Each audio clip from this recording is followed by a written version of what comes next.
In the front country, or if you were just going backpacking, a lot of people will filter their water with a mechanical filter or use drops like Aquamira or iodine. But in a survival situation, you likely don't have those things.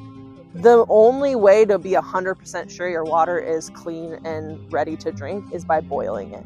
And it just has to come to a rolling boil. It doesn't need to be for a certain amount of time, but as soon as it hits that rolling boil stage, you can be sure that it is safe to drink. So I intentionally carry a stainless steel metal water bottle, and this one is single wall, and that's really important if you're going to put a canteen in a fire, which I'm about to do. If you have a double wall canteen, well, for one, it won't heat up in the fire very well because it's insulated, but also it can potentially explode or ruin your canteen. So always go for a single wall if you're going to carry a canteen to boil water in. I will fill it with wild water usually, and then I will put it in there and even build a fire around it.